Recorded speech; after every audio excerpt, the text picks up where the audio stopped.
Hi everyone, today we will talk about how to fix or how to solve a Snapchat video like iPhone. To know how to fix or how to solve Snapchat video like iPhone, you should just go to settings like this. We will click. After that, in this page you will go to apps, default apps, app settings. When you will see this list, you will go down to find the application of Snapchat and you will enter.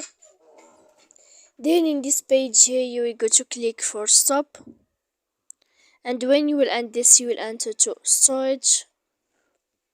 After that, in this page you will click clear cache, then you will go to click clear data, and after all that you can turn off your Wi-Fi. So please don't forget to support us by like and subscribe.